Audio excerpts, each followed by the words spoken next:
Cherchez l'erreur. De 17 à 18h, Isaac Franco, Gérard Grosjean.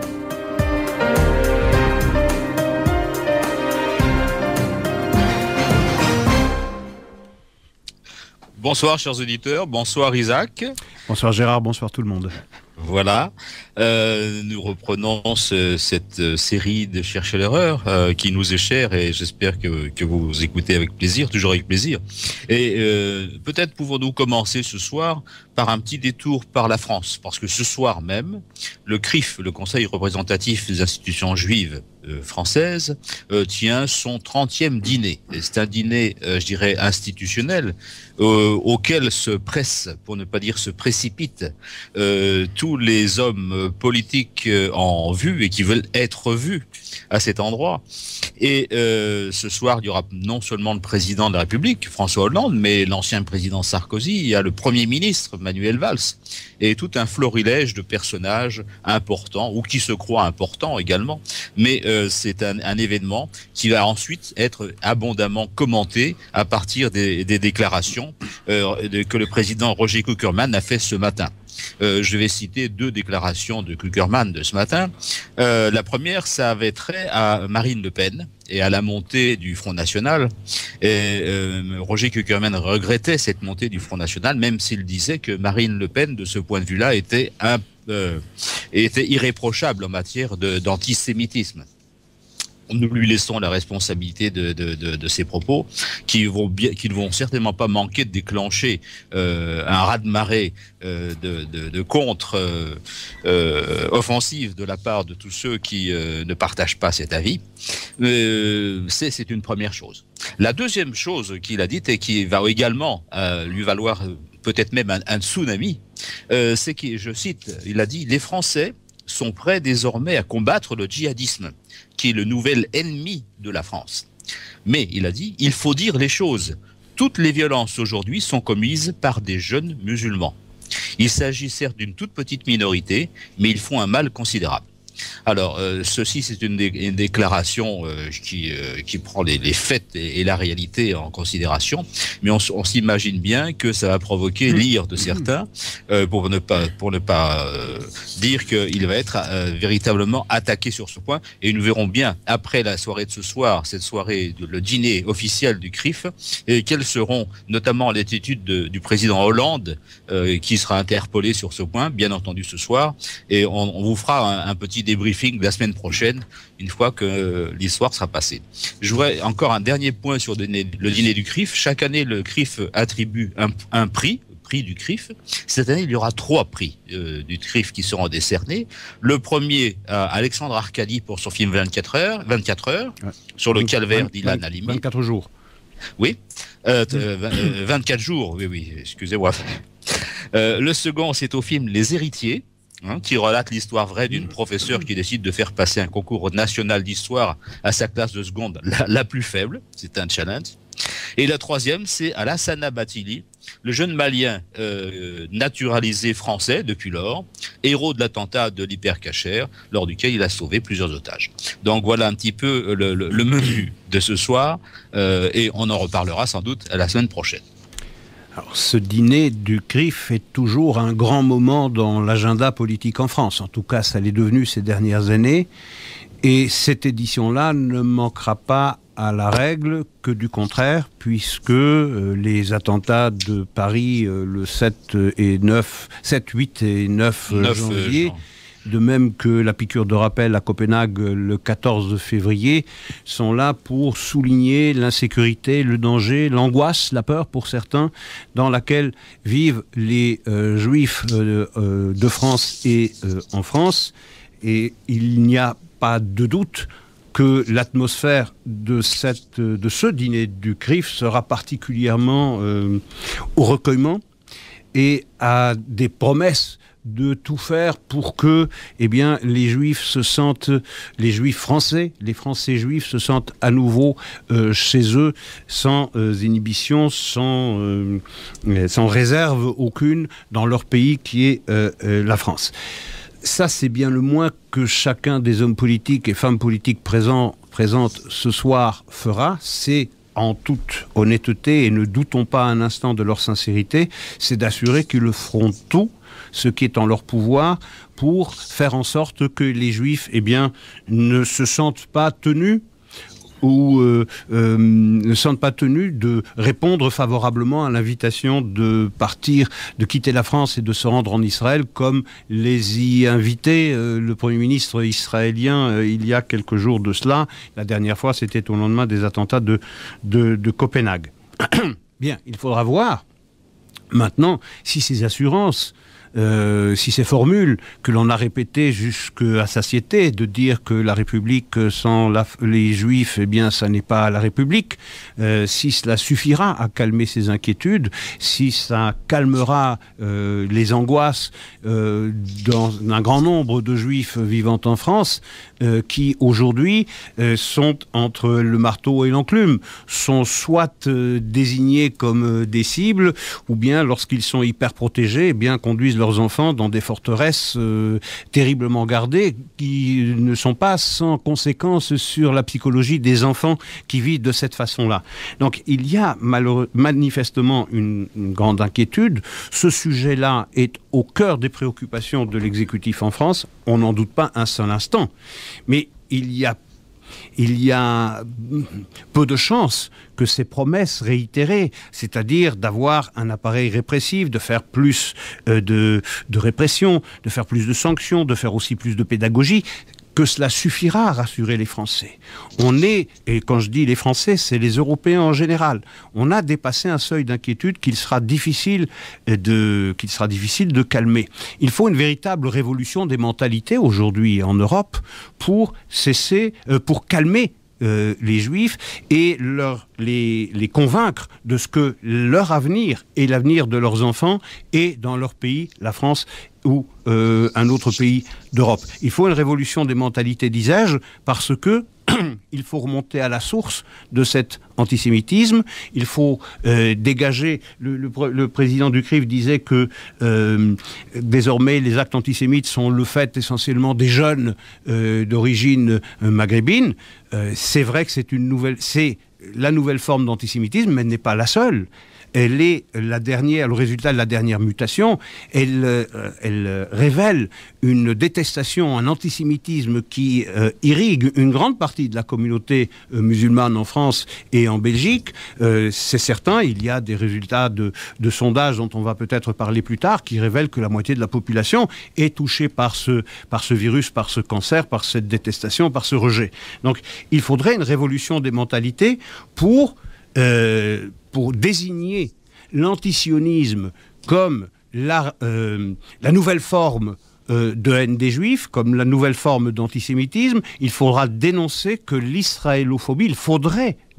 l'israélophobie, c'est-à-dire la détestation, la haine d'Israël comme principal facteur de détestation, de rejet des Juifs et de violence à leur égard, violence physique ou verbale. Parce que cela fait trop longtemps qu'en France, qu'en Belgique et dans tout l'espace européen, de la même manière qu'on renouvelle sa promesse à l'égard des Juifs de tout faire pour les protéger, mais en même temps que l'on fait cela, on incite où on laisse diaboliser l'État d'Israël, on fait tout pour le rendre coupable de tous les péchés du monde, et de cette façon-là, on légitime les actes de violence commis à l'égard des Juifs qui manifestent une proximité affective avec l'État d'Israël. C'est ça qu'il faudrait promouvoir. C'est décidément de cesser de faire de l'Israël bashing, de cesser de diaboliser Israël, pour que, on ne considère pas que il faille venger les Juifs, les morts de Gaza, en s'en prenant aux Juifs les prétendus morts de Gaza, tués injustement par Israël, en s'en prenant aux Juifs de Belgique ou aux Juifs de France.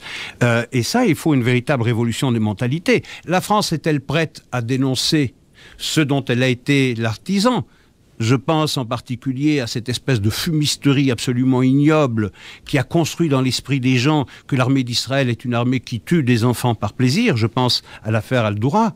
Je pense également à Un œil sur la planète, le Territulier, où on a présenté les Juifs, les soldats juifs qui tirent par plaisir sur ceux qui s'approchent d'un peu trop près de la clôture de sécurité pour le plaisir de tuer.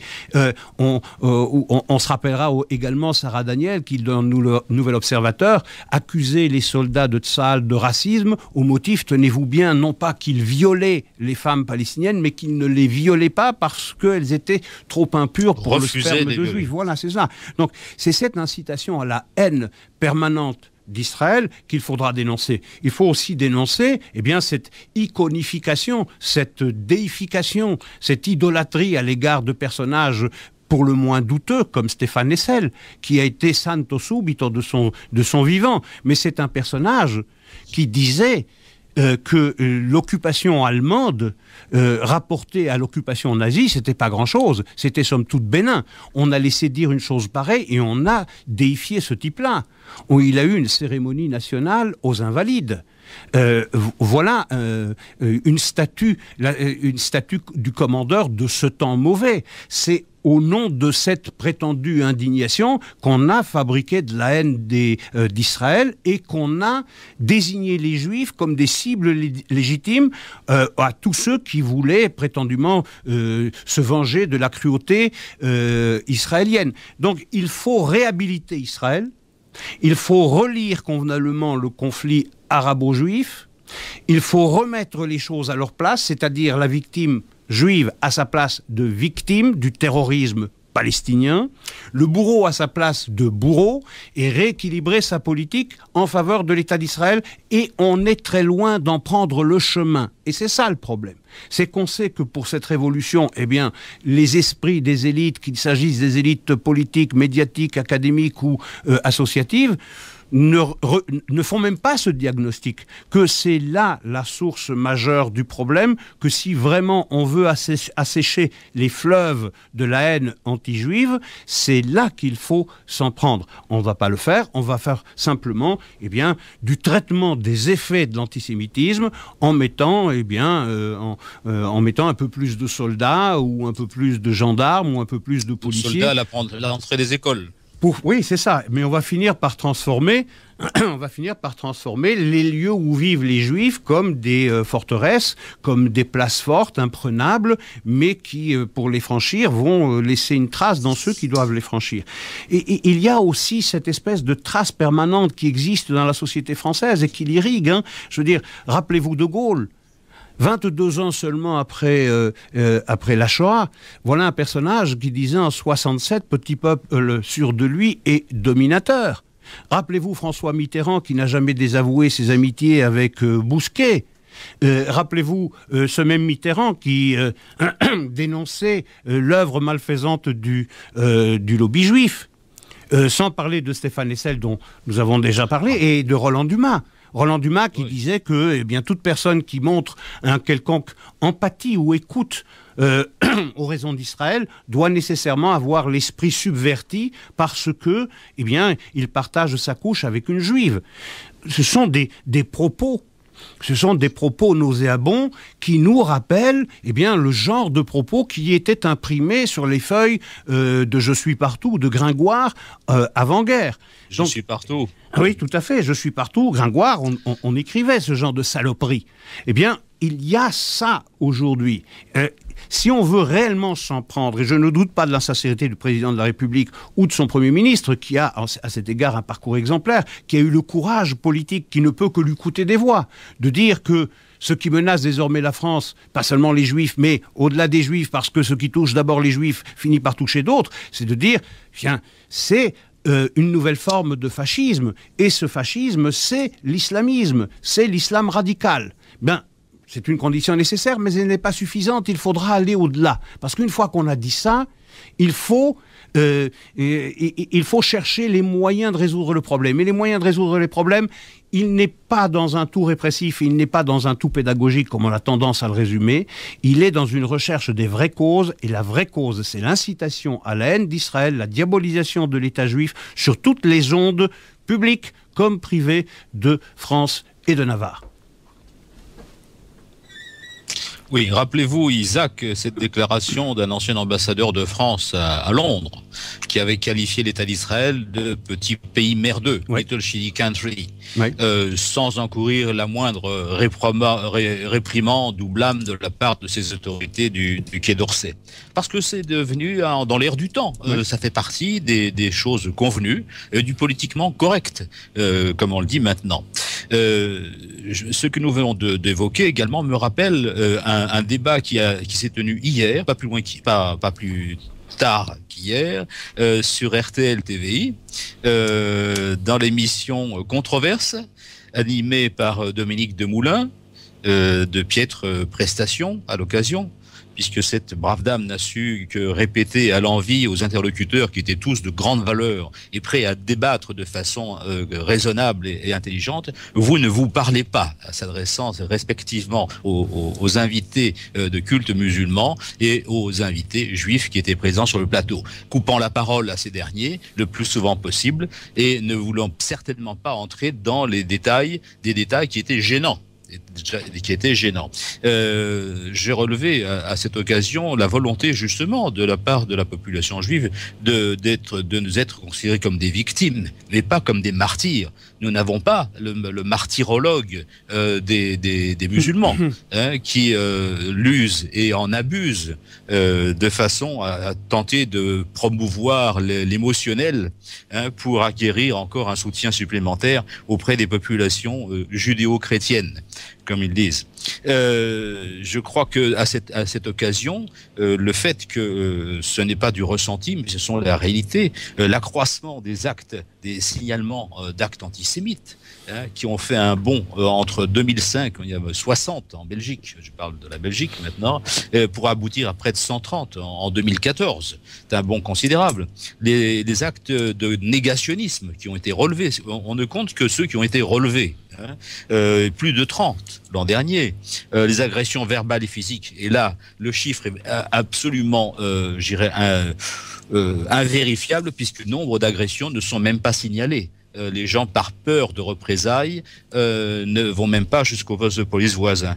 Et la discrimination des Juifs, et là c'était Patrick Charlier du Centre Égalité des Chances qui indiquait qu'il en comptait 3 actuellement de discrimination des Juifs, notamment ce cafetier qui avait marqué sur la porte de son établissement interdit aux chiens et aux Juifs. Voilà, c'était vraiment purement anecdotique. Mais on s'aperçoit que la situation devient véritablement intenable, que certains envisagent donc de partir. Alors, ça n'a rien à voir avec les appels de Netanyahou dans une ambiance, disons-le, carrément électoraliste, c'est clair. Quoiqu'il joue son rôle de Premier ministre d'Israël, pays des Juifs, et qui a été créé également pour accueillir les Juifs du monde entier en danger ou qui ne se sentaient plus à l'aise dans leur pays d'origine. Donc ceci a été fait indépendamment de cette déclaration. C'est même indépendant du conflit israélo-palestinien. Les attaques contre les Juifs ont été de tout temps des choses habituelles. Un des invités musulmans, je veux parler d'Ismaël Saïdi, disait lui-même que dans les familles musulmanes, le nom de juif est une injure. Le seul terme de juif est une injure. Et cet intervenant, lui, prônait évidemment des mesures d'éducation plutôt que de répression. Bon, nous pensons, Isaac, je crois qu'il faut les deux. Même si, comme l'a dit finement Dominique Demoulin, ça va prendre 30 ans, alors pourquoi ne pas le faire, hein? Même si ça prend 30 ans, il faut bien un début. Et comme le relevé, en effet... Voilà. Donc c'est un problème. Et c'est pas le problème des Juifs, l'antisémitisme. C'est le problème de l'ensemble de la société. Et chacun à son niveau, avec ses moyens, avec son objectif de vivre, de rétablir un vivre ensemble dans les sociétés que nous connaissons, qui ont quand même un fondement démocratique, de pouvoir rétablir ce vivre ensemble. Donc on peut constater, comme il l'a été fait à la fin de l'émission, qu'il y avait un échec des politiques de façon absolument générale. Mais l'intervention de Ismaël Saïdi que vous rappelez ici, lorsqu'il déclare que dans le parler quotidien. Dans un grand nombre de familles, le vocable juif, même pas précédé du mot sale. Oui, simplement le vocable juif, c'est insultant. Eh bien, dire cela, rappeler cela, cela montre qu'en effet, l'antisémitisme ici, il n'est pas alimenté par l'importation du conflit. Ça n'a rien à voir. L'antisémitisme, il préexiste le conflit et que cette importation irresponsable par les moyens d'information ne font que raviver, alimenter cet antisémitisme préexistant. Il fallait beaucoup de courage à M. Saïdi de le dire. Bravo pour l'avoir dit. Il préconise plus de pédagogie. Il a raison. Mais il faut quelque chose que nos sociétés ont oublié, c'est la sanction, c'est effectivement le caractère répressif. Il ne faut pas passer dans le tout répressif, mais il faut peut-être quitter le tout pédagogique. Il faut un équilibre entre les deux, et c'est ce que rappelait Joël Rubinfeld, le président de la LBCA, qui était également sur le plateau. Il faut décidément retrouver un peu de bon sens à l'égard d'Israël et un peu de sens, honorer la vérité, cesser de tordre le cou à la vérité. Regardez, il y a la semaine dernière, il y a donc quelques jours de cela seulement, le Fatah appelle à la destruction de l'État d'Israël sur sa page officielle Facebook. Voilà qui contrevient tout à fait à l'esprit du deux États pour deux peuples. Comment voulez-vous favoriser ou accompagner la création d'un État pour les Palestiniens lorsque les responsables, ceux qui sont censés encadrer et former les esprits des Palestiniens, des civils, ne cessent de jeter de l'huile sur le feu. Il faudrait peut-être le dénoncer plutôt que de n'avoir une indignation sélective que lorsque Israël construit une cuisine dans un quartier de Jérusalem. Il y a eu aussi... Excusez-moi Isaac, à propos de Facebook, j'ai appris aujourd'hui que Facebook avait retiré la page du Hamas, oui, malgré ses 2 700 000 suiveurs, likes, en invoquant la violence graphique. Eh bien, il faudrait peut-être étendre cette interdiction au Fatah aussi, puisque lui aussi revendique cette guerre à outrance et cette guerre d'annihilation de l'État d'Israël. Mais qui en parle?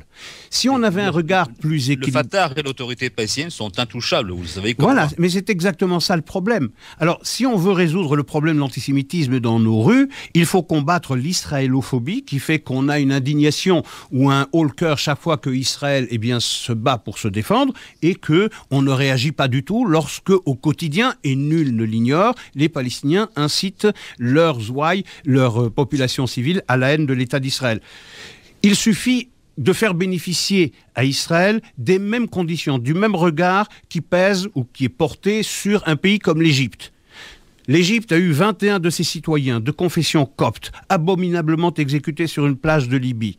La représaille a été terrible, mais ça n'a pas fait une ligne dans les journaux. On en a très très peu parlé de ces représailles et de ces coups civils, parce que nul doute qu'il y en a eu. Même chose pour le pilote jordanien qui a été brûlé vif de façon abjecte par État islamique.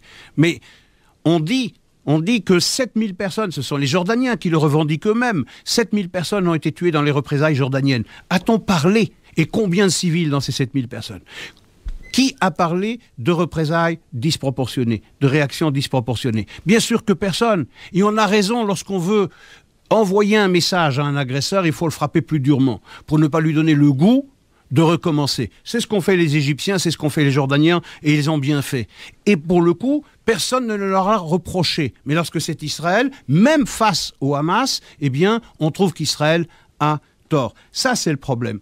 Comment voulez-vous résoudre le problème de l'antisémitisme lorsque, à Wuppertal, un juge estime que ceux qui ont brûlé la synagogue de Wuppertal en juillet-août dernier, lorsqu'il y a eu bordure protectrice, ce juge a statué que ce n'était là qu'une façon, pour ces gens, ce n'était pas de l'antisémitisme, non, mais une façon d'attirer l'attention sur le conflit à Gaza et sur le sort des populations civiles à Gaza. Et ces gens ont été relaxés. Comment voulez-vous combattre l'antisémitisme lorsque la justice propose des résultats pareils lorsqu'il y a eu tentative d'incendie d'une synagogue à Wuppertal? Une manière d'attirer l'attention sur Gaza. Voilà ce qui a été dit. Même chose à Linz, en Autriche cette fois, où quelqu'un met sur sa page Facebook une promesse d'extermination de Hitler qui se termine en disant « si j'ai laissé des juifs vivants, c'est pour vous montrer pourquoi je les ai tués », eh bien, là aussi, c'est la même chose. Ce n'est pas de l'antisémitisme. C'est une manière de faire entendre son ressentiment, sa frustration à l'égard des morts de Gaza. Voilà comment on fabrique de l'antisémitisme. C'est pas en multipliant des policiers, des soldats ou des gendarmes devant les écoles et les synagogues. C'est ça aussi, parce qu'on a été très loin dans cette libération de la parole. Parce qu'on n'a rien dit lorsque les populations nombreuses, dans les rues de Paris comme dans les rues de Bruxelles, ont manifesté en criant « mort aux Juifs ». On n'a rien dit. On n'a rien dit. On ne les a pas punis. On n'a pas non plus sanctionné ces responsables politiques qui encadraient, qui étaient au cœur de ces manifestations et donc qui validaient ces propos et ces promesses d'éradication. Ça, c'est pour ça que je parlais de révolution des mentalités. On en est loin, on en est très très loin. L'OCAM en Belgique vient de confirmer son niveau de menace à 3. On ne sait pas combien de temps ça va durer, mais on voit bien que la solution, elle n'est pas là, elle est bien plus haut. Il faut maintenant un courage politique pour aller la chercher, pour l'identifier, et une fois qu'on l'aura identifiée, eh bien de prendre les mesures qui s'imposent. Il faudrait peut-être donner un peu plus je dirais, de visibilité, ou au moins de donner un écho suffisant au procès qui a été intenté à New York contre l'autorité palestinienne par un certain nombre de victimes et de familles de victimes des attentats des organismes palestiniens qui siègent actuellement encore au sein de l'autorité palestinienne et qui vont être jugés prochainement à New York. Nous n'avons pas lu beaucoup de lignes là-dessus. Ah, on n'a rien lu du tout. Ça passe à la trappe. Ah oui, sauf aux États-Unis où on en parle quand même, parce que, en effet, c'est un procès qui se déroule devant une cour fédérale à New York, où les prévenus sont rien moins que l'OLP et l'autorité palestinienne pour leur complicité dans des actes de terrorisme menés de 2001 à 2004 et qui visaient des juifs de nationalité américaine. Donc, pendant plusieurs années, eh bien, les Palestiniens ont cherché à invalider la Cour pour juger de ce genre d'affaires. Désormais, tout cela est dépassé. On en est aujourd'hui à juger la responsabilité de l'autorité palestinienne et de l'OLP dans la mort de Juifs américains de 2001 à 2004. Et les familles des victimes vont demander ou ont demandé à leurs avocats $1 milliard de dommages et intérêts. Voilà qui est de nature à mettre l'autorité palestinienne un peu plus sur la paille et surtout peut-être sur un plan politique de les présenter sous une image particulièrement peu ragoûtante et de leur couper les ailes dans leur tentative de porter Israël à la Cour européenne de justice, à la Cour pénale internationale, pardon. Pénale internationale. Tout à fait.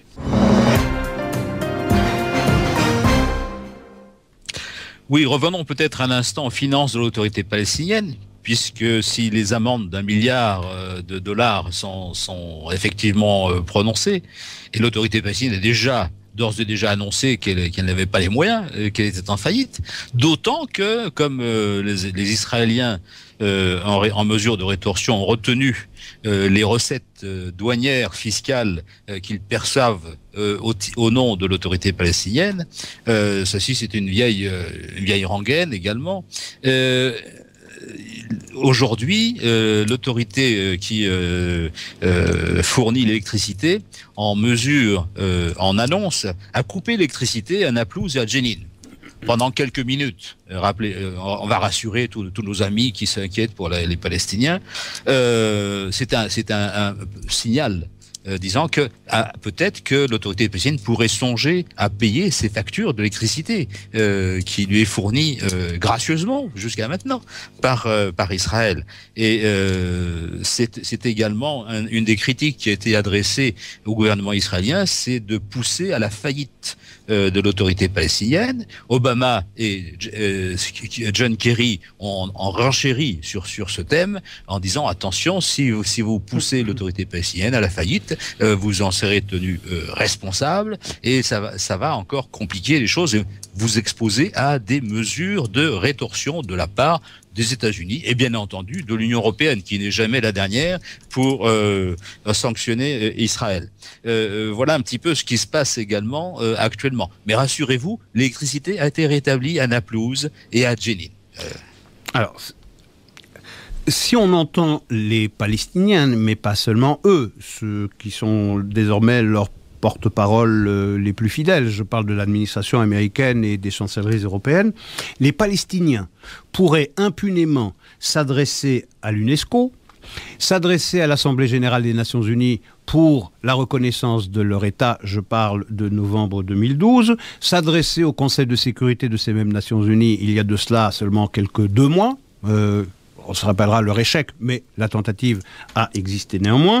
Et dernière initiative unilatérale en contravention avec Oslo 1 et Oslo 2 de 93 et 95, c'est de s'adresser à la Cour pénale internationale pour juger les prétendus crimes d'Israël. Donc les Palestiniens peuvent faire tout ça impunément, et les Israéliens ne peuvent en aucun cas, et sous aucune forme, quelle qu'elle soit, imaginer une manière de faire savoir aux Palestiniens qui ne sont pas contents et de les en punir. Ça, c'est pas permis, parce que quelques formes de représailles israéliennes pour sanctionner les Palestiniens pour cette manière qu'ils ont de piétiner les accords qu'ils ont eux-mêmes signés, eh bien, ils sont présentés par la communauté internationale qui vient au secours des Palestiniens pour dire attention, ça, vous allez être responsable des conséquences de cette sanction que vous infligez aux Palestiniens. Bon, c'est vrai qu'ils ont été...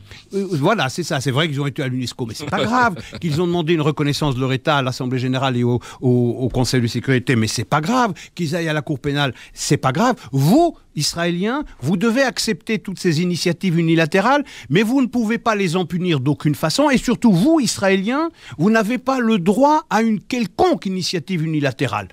Mal vous en prendrez, donc vous devez accepter en silence, eh bien, toutes ces initiatives des Palestiniens, qui consistent en fait à aller chercher auprès, d'internationaliser le conflit pour chercher auprès des forums internationaux la reconnaissance d'un État qui, en principe, et compte tenu des accords signés avec les Israéliens et avec les témoins de toute la communauté internationale, devrait émerger après des négociations bilatérales avec les Israéliens.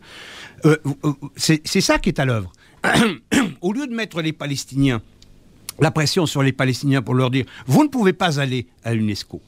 Vous ne pouvez pas aller à la Cour pénale internationale. Vous ne pouvez pas aller au Conseil de sécurité pour rechercher la reconnaissance d'un État parce que vous avez signé un document, même 2. Les accords intérimaires d'Oslo 1 et Oslo 2, ça vous est interdit.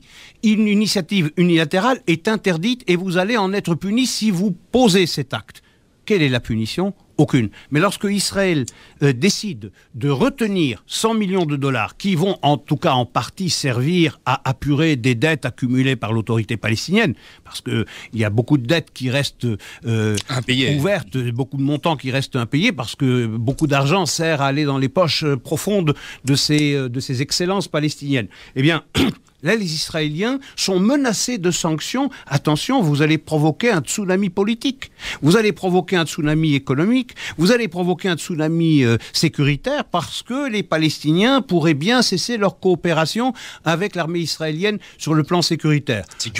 Sans rien dire que les premiers à être pénalisés par cela seraient le Fatah lui-même, qui serait l'autorité palestinienne, qui serait balayée le temps d'un instant par les cellules de plus en plus nombreuses du Hamas, du djihad islamique et même de l'État islamique en Judée-Samarie. Donc, c'est ça la question.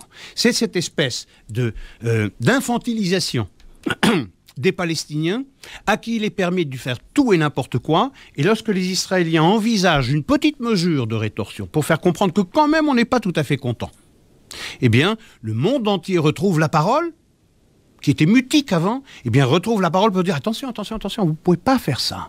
Vous ne pouvez pas faire ça.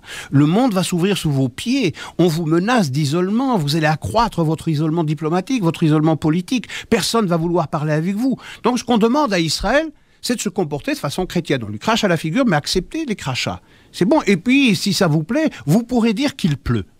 Ça, vous pouvez. Mais surtout, n'ouvrez pas de parapluie. Ça, c'est interdit. Parce que ça va les vexer aux Palestiniens chéris.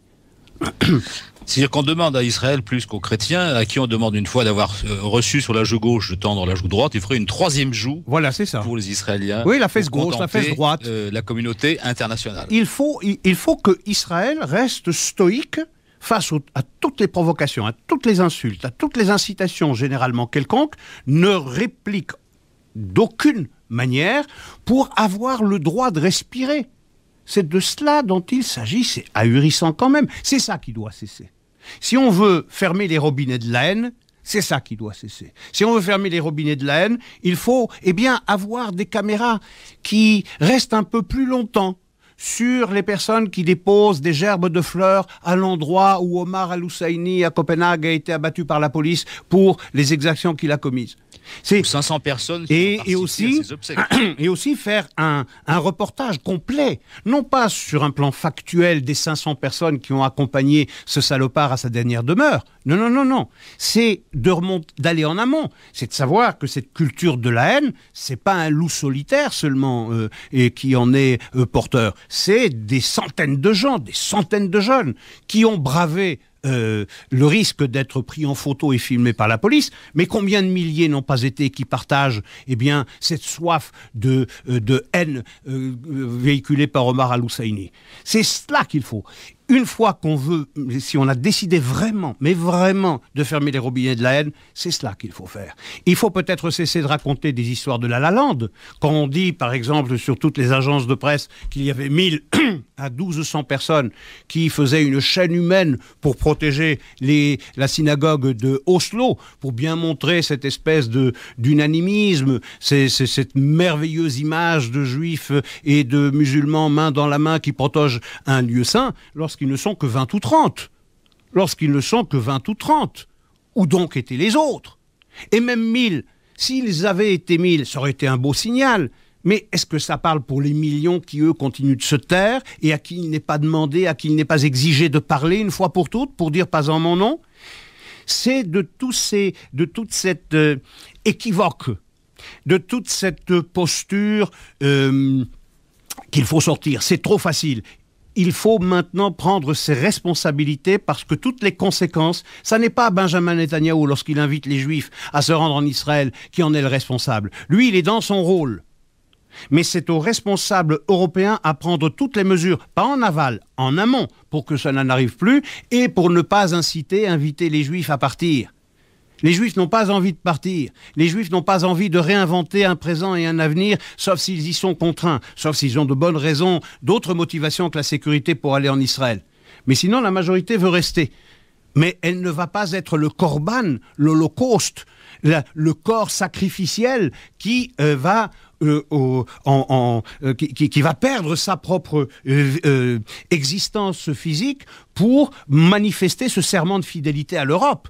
Il faut que l'Europe mérite ses Juifs. Il faut qu'elle montre qu'elle les mérite. Parce que si l'Europe a bien compris que sans ces Juifs, son projet cesse d'être validé, et c'est la fin du projet européen, c'est la fin du projet français, parce que oui, Hollande a raison, la République sans les Juifs, ça n'est plus la République, et ils le sentent, et ils le savent, parfaitement. Mais il faut aujourd'hui faire autre chose que des formules creuses. Il faut, des mesures concrètes. C'est l'Europe sans les Juifs n'est plus l'Europe. On se demande aussi de quelle Europe, vers quelle Europe va-t-on? Est-ce que c'est l'Europe voulue par ses créateurs en 51, en 57? Ou est-ce que c'est l'Europe Eurabia qui a été fondée déjà en 1973, rappelez-vous, en novembre 73, par une résolution conjointe de la communauté économique européenne. Absolument. À l'époque. Et en décembre 73, un sommet de la communauté européenne qui entérinait son alignement sur les conditions énoncées par le 6e sommet arabe tenu à Alger au mois de novembre précédent. Sur les lignes suivantes, recul d'Israël sur les lignes de 1949, vous voyez que c'est pas nouveau, reconnaissance de la Palestine avec Jérusalem comme capitale arabe, c'est pas nouveau, reconnaissance d'Arafat, enfin l'OLP à l'époque comme seul représentant de la Palestine, et arrêt de soutien militaire et économique de l'Europe à Israël. Nous sommes en plein dans l'actualité. Ceci, il y a maintenant 40 ans. Oui, tout à fait. Donc, les choses ne changent pas beaucoup. Il y a une espèce de... continuité. Cohérence. Oui, de viscosité de l'histoire qui fait que plus on avance, moins on avance. Alors, si c'est le Rabia tel qui était prévu à l'époque, c'est-à-dire plus de soumission de l'Europe, plus d'acceptation de l'islam, rejet plus offensif d'Israël, nous sommes en plein dedans. Tout à fait. Et C'est le programme de Venise. Spécifique de l'Europe. C'est le programme de Venise. Si mes souvenirs sont bons, c'était en juin 1980. Au sommet de Venise en 1976. Le sommet de Venise, c'était 80. Le Chesson. Voilà. Mais, en effet, c'est ce programme qui est cette politique euro-arabe. C'est ce programme qui est d'application. C'est la politique arabe de l'Europe, qui à l'origine était la politique arabe de la France et qui a été désormais, qui est devenue la politique arabe de l'Europe. Le problème, c'est qu'on pouvait contrecarrer ces visées malfaisantes de l'Europe à l'égard d'Israël tout le temps qu'il y avait à la Maison-Blanche un locataire qui veillait, si vous voulez, à restreindre, à limiter le caractère malfaisant de cet alignement de l'Europe sur la Ligue arabe et l'Organisation de la coopération islamique. Mais il y a désormais à la Maison-Blanche quelqu'un qui pense exactement comme cela, qui partage l'idée qu'il faut absolument que Israël revienne à ses prétendues frontières de 1967, qui ne sont rien d'autre que des lignes de démarcation, des lignes de cessez-le-feu militaire de 1949, c'est-à-dire un an après la recréation de l'État d'Israël. C'est donc des frontières suicidaires qui sont promises par les chancelleries occidentales, Europe comme États-Unis, et une véritable mise sous tutelle de la sécurité israélienne dans les mains de puissances étrangères qui ont montré qu'ils ne sont pas prêtes du tout à sacrifier la vie de leurs soldats pour défendre la vie de juifs. Leur passé ne plaide pas pour eux, c'est le moins qu'on puisse en dire. La sécurité d'Israël doit dépendre des Israéliens, les mesures de sécurité doivent être prises à Jérusalem et nulle part ailleurs. Le monde le comprend, c'est bien. S'il ne le comprend pas, il faut résister à la pression. Et c'est exactement ce à quoi s'emploie le Premier ministre israélien, qui a été vilipendé à Paris pour le culot qu'il a eu de venir le 11 janvier dans ce défilé des hautes personnalités pour commémorer les victimes du 7, 8 et honorer les victimes des attentats. C'était la seule personnalité de la présence de laquelle on se serait volontiers passé, et pourtant c'est la seule personne qui avait toutes les raisons d'être là. Et de la même manière qu'on ne voulait pas de Benjamin Netanyahou à Paris, on ne le veut pas plus à Washington. Et plutôt que de faire... Ça, c'est le feuilleton Bibi à Washington. Voilà, c'est ça, c'est Tintin sur la Lune. Là, c'est Bibi à Washington. Et ça fait des semaines et des semaines qu'on ne parle que de cela. Non pas du danger iranien, mais de cet écran de fumée qui oblige désormais tout le monde à ne parler que de la question de savoir si oui ou non le président avait été avisé par John Boehner, si oui ou non le Premier ministre s'est accordé avec la Maison-Blanche ou s'il a prévenu la Maison-Blanche de l'acceptation de sa visite, de cette invitation. Donc on ne parle que de la fumée, on ne parle pas du rôti, on ne parle pas de l'essentiel. C'est l'arbre qui cache la forêt, et c'est là l'intention des Américains pour faire porter une pression terrible sur les épaules israéliens, lui faire penser à la communauté internationale que les relations américano-israéliennes vont en souffrir, non pas à cause du danger que fait peser l'Iran, mais à cause de l'entêtement du Premier ministre d'aller parler de ce danger devant le Congrès. Et c'est absolument ahurissant, cette guerre qui est menée, je parle bien d'une guerre politique, diplomatique menée par la Maison-Blanche à Benjamin Netanyahou, et c'est une guerre tous azimuts, pleine de représailles, pleine de menaces, pleine d'insultes, qui montre, attention, vous allez en payer le prix si vous osez parler. Et plus personne ne parle du sujet qui va être abordé par le Premier ministre israélien à la fois au Congrès et à la réunion de l'EPAC. Personne ne parle de ce danger iranien qui menace le monde entier et qui menace de dévoiler la naïveté ou le cynisme, l'un n'empêche pas l'autre, de l'administration américaine qui est prête à concéder à l'Iran le statut de puissance du seuil après avoir accepté un hégémonisme de plus en plus agressif dans sa propre région. C'est-à-dire que désormais, l'Iran chiite est chez lui dans 4 capitales arabes. Je parle de musulmanes, je parle de Téhéran, bien sûr, je parle de Beyrouth, je parle de Damas et également de Sanaa au Yémen, qui leur donne à l'Iran, aux Iraniens, le contrôle du détroit de Bab el-Mandeb. Après, c'est de cela dont il s'agit. C'est cette administration américaine qui est en train de faire de l'Iran un allié privilégié pour la défense de ses intérêts, alors que l'Iran considère que les États-Unis sont le premier des satans. Il n'y a pas que Israël qui se méfie de cette politique américaine qui semble prête à signer tout et n'importe quoi avec l'Iran. Il y a même les États arabes, Égypte en tête, Jordanie, Arabie Saoudite, qui ont peur de cela, qui ont peur de la signature d'un mauvais accord et qui préfèrent pas d'accord à un mauvais accord et qui disent aux Américains Si vous le signez, cet accord, nous allons nous lancer également dans une course à l'armement nucléaire. Et voilà une intention qui déjà résonne douloureusement aux oreilles de qui que ce soit partout dans le monde, mais là encore plus douloureusement dans cette région particulièrement tourmentée. Donc il faut impérativement que Benjamin Netanyahou parle au Congrès. Il faut impérativement que les congressmen, c'est-à-dire à la fois les représentants à la Chambre des représentants et les sénateurs, viennent en masse écouter le verbe de Benjamin Netanyahou, qui est là pour dire tous les dangers que feraient peser ces tyrans puissance du seuil nucléaire sur non seulement Israël, mais sur toute la région et au-delà de la région sur la paix du monde. Alors je parlais en incident tout à l'heure de la pression médiatique également.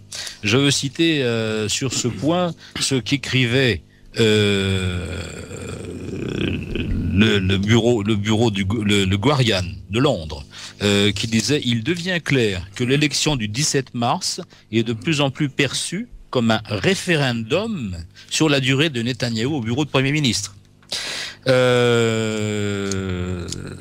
C'est la deuxième chaîne israélienne également qui dit « À la fin de la journée, ces élections sont un référendum sur Bibi ». L'Associated Press, qui a proclamé quant à elle, les prochaines élections israéliennes se révèlent être un référendum sur Benjamin Netanyahou. Et le Washington Post, qui ne voulait pas être en reste, a dit ses lecteurs que journalistes et analystes politiques appelaient cette élection le référendum Bibi. Voilà comment on arrive à dénaturer une élection démocratique dans le pays, je crois, le seul pays démocratique de la région au Moyen-Orient. Mais en réalité, on a fait en sorte que cette élection devienne en effet un plébiscite ou un rejet de Netanyahou.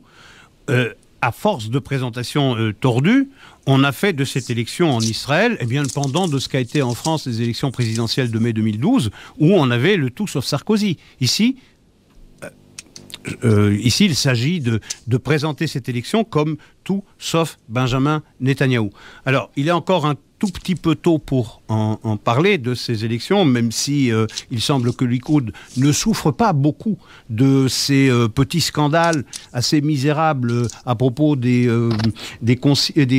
consignes non retournées par la femme du Premier ministre à son bénéfice. Mais c'est certain que l'élection qui se profile va plus être une élection entre Benjamin Netanyahou et non pas ce pseudo-camp sioniste qui s'est bombardé camp sioniste comme hier il se bombardait camp de la paix, mais entre Benjamin Netanyahou et Barack Obama. Barack Obama est celui qui intervient de plein pied dans l'élection israélienne, qui fait tout pour peser sur le choix des Israéliens et qui a le culot de dire des Israéliens qu'ils se mêlent de politique américaine. Alors, on peut peut-être maintenant reparler également des événements récents, aujourd'hui encore, ou hier, à Hebron, en arrestation de une cellule de 11 terroristes qui programmaient des attentats spectaculaires et qui prouve, s'il en était besoin encore, que la Judée-Samarie est entièrement contaminée, entièrement gangrénée par les cellules du Hamas, qui nous conduisent à penser que Mahmoud Abbas ne contrôle absolument plus rien, ni la Judée-Samarie, ni Gaza, bien entendu, où il ne peut même plus mettre le nez. Voilà encore une dimension supplémentaire dans la problématique palestinienne, si on veut l'appeler ainsi. Oui, oui, tout à fait. On commente chaque semaine, la même chose et ce numéro n'y échappe pas non plus. Tout à fait. À la frontière israélo-libanaise, je voudrais ajouter peut-être un petit mot, Gérard, si vous le permettez. Tsahal a dû effectuer des tirs de semonces contre des bergers, enfin sous l'apparence de bergers, de personnes qui s'approchaient de la frontière. Israël craint évidemment toujours des tentatives d'incursion, et c'est ce qui a conduit à faire ces tirs de semonces. Donc la menace au nord est bien réelle, on le sait. Et on espère que ne se traduira pas par l'émergence de nouveaux tunnels également, comme c'était le cas dans le sud au moment de la guerre de Gaza. Alors, effectivement, je voulais ajouter un petit mot à votre intervention précédente. L'arrestation de cette cellule montre que, en effet, l'implantation ou les tentatives d'implantation du Hamas en Judée-Samarie continuent. Il y a aussi la promesse qu'il ne faut pas oublier, et il faut prendre très au sérieux, de l'Iran d'armer les Palestiniens en Judée-Samarie, non seulement de les armer à Gaza, mais bon, il y a un peu de bisbille entre l'Iran et le Hamas dans son processus de réconciliation autour de la figure de Khaled Mashal, mais pour ce qui est de la Judée-Samarie, l'Iran a promis d'armer les Palestiniens de Judée-Samarie. Il y a un activisme de plus en plus évident en Judée-Samarie, non seulement de la djihad islamique, mais également du Hamas et de l'État islamique, ce qui veut dire que la menace se rapproche en effet des frontières d'Israël. À l'est, on le voit avec la Judée-Samarie, et on le voit également au nord, où il y a des combats de plus en plus rapprochés sur le Golan entre les trois antagonistes de la guerre civile syrienne, que sont les rebelles non islamiques, le front al-Nusra et l'armée syrienne épaulée par les gardiens de la révolution iranien et le Hezbollah libanais. Nous en venons peut-être maintenant à la France, qui a décidé hier, je crois, de confisquer les passeports et les cartes d'identité, ce qui est beaucoup plus important finalement, puisque c'est la seule preuve de nationalité qui existe en France. Contrairement à ce qu'on pense, ce n'est pas le passeport, mais c'est la carte nationale d'identité, de candidats au djihad, pour 6 d'entre eux. Donc c'est une toute première dans cette démarche contre le djihadisme et je dirais l'appel au djihad.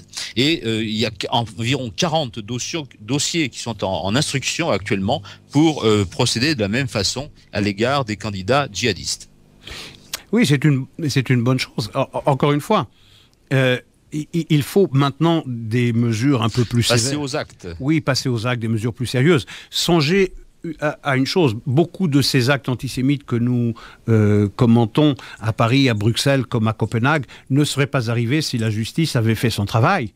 Omar El-Husseini venait de sortir de prison 3 semaines avant son forfait.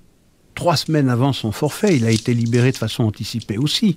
Donc il faut vraiment prendre le taureau par les cornes et mesurer, cesser de dire que l'antisémitisme menace la République, que l'antisémitisme injurie les valeurs de la République. Il faut passer aux actes, il faut abandonner les formules creuses et prendre des mesures sérieuses qui vont réellement convaincre, si on veut les en convaincre, réellement convaincre les Juifs à rester là où ils sont dans leur pays, parce que s'ils le quittent, ce sera le cœur lourd, et le cœur gros. C'est ce que répétait d'ailleurs le président de l'Union des étudiants juifs de Belgique au débat sur controverse, qui disait « mais nous ne voulons pas quitter ».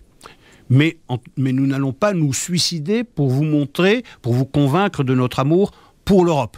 C'est à vous à mériter notre présence, c'est à vous à faire en sorte que nous restions dans notre pays. À vous à prendre toutes les mesures, et pas seulement des mesures sécuritaires, et pas seulement des mesures pédagogiques, mais enjoindre les médias à faire leur travail, qui est un travail d'information et non pas de propagande.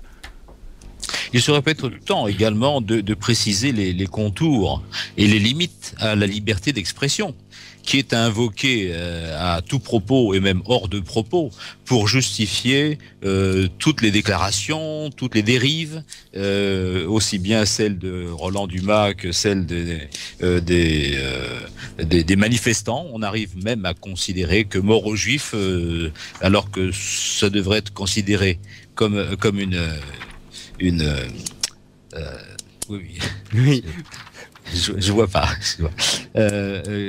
Comme un délit, que ce soit considéré comme une liberté d'expression, même si ces idées heurte, choque ou inquiète, ce qui est la définition de la jurisprudence de la Cour européenne de justice européenne. Mais je crois qu'il faut véritablement mieux préciser les contours de cette soi-disant liberté d'expression. Oui, tout à fait. Ce vaste débat, il est maintenant 17h presque 58, donc on va se quitter ici et nous donner, se donner rendez-vous pour la semaine prochaine, et puis donner rendez-vous aussi à votre émission, pour votre émission, les auditeurs à votre émission Rencontre. Oui, alors pour l'émission Rencontre de ce soir, j'ai demandé à Fanny, notre réalisatrice, de vous proposer la rediffusion de l'interview que Isaac, mon ami Isaac ici présent, a donnée sur Radio Judaïka cette semaine. Vendredi dernier, de cette semaine, qui à mon sens est d'une qualité formidable, qui contient presque tous les éléments dont on a besoin pour réfléchir raisonnablement au problème. Et donc à la place de Rencontre, vous aurez donc cette interview d'Isaac Franco qui était toute fraîche. Vendredi dernier. Cette semaine. Et je remercie déjà Isaac de nous avoir prêté son émission pour ce soir. Merci Gérard, à la semaine prochaine. À la semaine prochaine. Et on se verra en direct, en studio. absolument. Voilà. J'ai hâte de Merci, vous retrouver. Bonne semaine à tous. Au revoir, à la semaine prochaine. Au revoir.